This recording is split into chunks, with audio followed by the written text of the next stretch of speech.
तो एक तरफ मुख्यमंत्री का नाम अभी तय नहीं हुआ है हिमाचल प्रदेश में, लेकिन टूट फूट की बात होने लगी है, तोड़ फोड़ की बात होने लगी है। हिमाचल प्रदेश से इस वक्त की बड़ी खबर मिल रही है।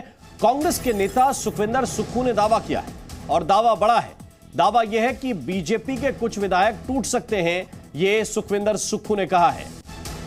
सुखविंदर सुक्खू ने यह भी कहा कि सरकार बनेगी, जबरदस्त बहुमत की सरकार बनेगी। उन्होंने कहा कि 3 निर्दलीय विधायकों का समर्थन भी सरकार के साथ होगा और हमारे विधायक तो नहीं टूटेंगे, लेकिन बीजेपी के विधायक टूट सकते हैं। उन्होंने कहा कि 6 से 7 विधायक टूट सकते हैं।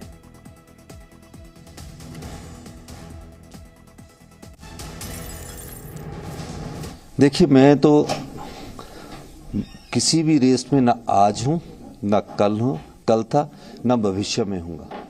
मैं कांग्रेस पार्टी का कार्यकर्ता हूं।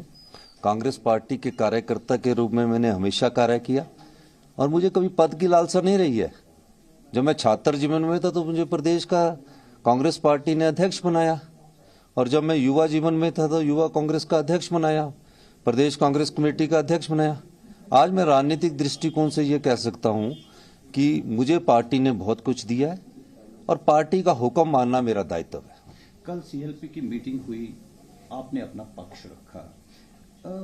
कैसा चेहरा होना चाहिए, क्योंकि हम विधायकों से बात कर रहे हैं, बेसिकली दे आर सेइंग हमको स्टेबल गवर्नमेंट चाहिए। हिमाचल प्रदेश में कांग्रेस की सबसे स्टेबल गवर्नमेंट होगी। 40 विधायक चुनकर आ गया, 3 विधायकों ने और ने समर्थन दे दिया। 43 विधायक हम लोग हो गए हैं और समर्थन देने के बावजूद बीजेपी में टूटन होगी, कांग्रेस में कभी टूटन नहीं होगी। और जिस प्रकार का नैरेटिव ये सेट करते हैं Bharatiya Janata party electronic channels के माध्यम से भी, कई बार छोटे छोटे सोशल मीडिया के माध्यम से भी ऐसा नैरेटिव सेट करते हैं कि कांग्रेस पार्टी में टूटन हो जाएगी। कोई कांग्रेस पार्टी में टूटन नहीं। कांग्रेस पार्टी एकजुटता से खड़ी है। 40 और 3 43 हो गया, 3 विधायकों ने लिखकर दे दिया है और बीजेपी में टूटन निश्चित है। आने वाले समय में 6-7 विधायक उनके टूटकर कांग्रेस पार्टी में आ सकते हैं। तो आपने सुना सुखविंदर सुक्खू, जिनका नाम भी ये इस नाते चल रहा है कि उन्हें मुख्यमंत्री बनाया जा सकता है, और वो कह रहे हैं कि मैं किसी रेस में नहीं हूं, लेकिन बड़ी बात यह कह रहे हैं कि टूटन अगर होगी, यानी कि विधायक अगर टूटेंगे तो बीजेपी के टूटेंगे, कांग्रेस के नहीं टूटने वाले। उन्होंने कहा कि 6 से 7 विधायक ऐसे हैं बीजेपी के जो टूट सकते हैं, हमारे साथ आ सकते हैं। उन्होंने कहा कि 40 विधायक हमारे हैं, यानी कांग्रेस के हैं, 3 निर्दलीय हैं जो हमें समर्थन दे रहे हैं। 43 विधायकों का समर्थन हमारे साथ है और अगर टूटेंगे तो बीजेपी के टूटेंगे, यानी कि मजबूत सरकार ये रहेगी, स्टेबल सरकार रहेगी, इसमें किसी को कोई डाउट नहीं होना चाहिए।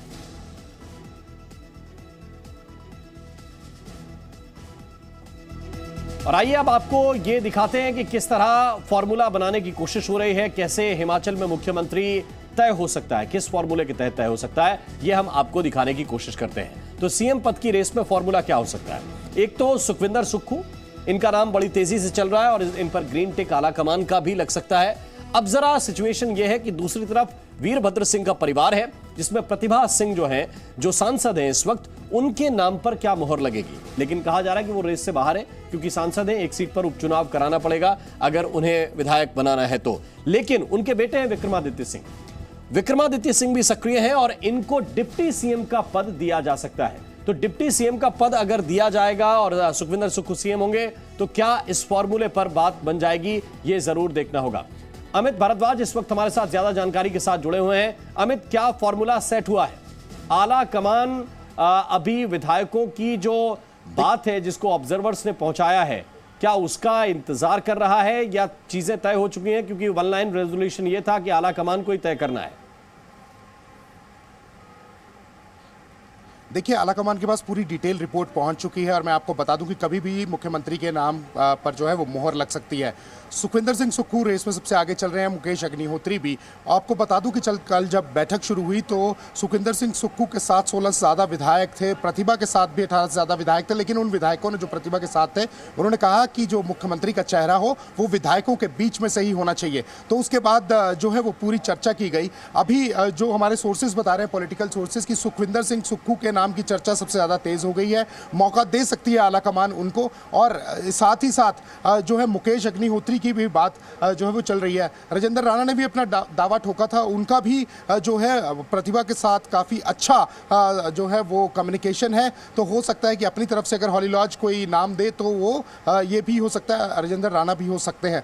मैं आपको एक चीज बता दूं कि इस समय डिप्टी सीएम की देखिए आप वो मना कर रहे हैं कि यहाँ कोई खेमे नहीं है, ना यहाँ लोअर और अपर हिमाचल की जो है बातचीत होती है इस तरह की कि वो लोअर हिमाचल है या अपर हिमाचल है एक ही कांग्रेस है, लेकिन ऐसा नहीं है। पॉलिटिकल सोर्सेज बोल रहे हैं कि लगातार मांग उठ रही थी कि आज तक कांग्रेस पार्टी ने कभी भी जहां से सबसे ज्यादा सीटें मिलकर आती हैं, और इस बार तो 22 सीटें दी है लोअर हिमाचल ने, तो वहां से सरकार बनती है, कोई भी पार्टी की सरकार बने, तो जिस तरह भाजपा ने मौका दिया, कई बार मुख्यमंत्री वहां से बने हैं, तो क्यों कांग्रेस को नहीं मिल रहा? तो वो भी चीजें वो भी जो कैलकुलेशन है उस पर भी काम हो रहा है। मैं आपको बता दूं कि बहुत सारे विधायक जो है वो यही चाहते हैं कि विधायकों के बीच में से ही मुख्यमंत्री का चेहरा हो, विधायक दल का नेता विधायकों के बीच में से ही हो, तो उस फॉर्मूले में बात हो रही है। विक्रमादित्य को भी मौका मिल सकता है, और कुछ जो बड़ी वोटिंग करके आए नए चेहरे हैं जिन्होंने बड़ा मार्जिन लिया, तो उनको भी मंत्रिमंडल में जोड़ा जा सकता है। बिल्कुल बिल्कुल अमित, बहुत बहुत शुक्रिया, बहुत बहुत धन्यवाद आपका इस पूरे अपडेट को विस्तार से समझाने के लिए।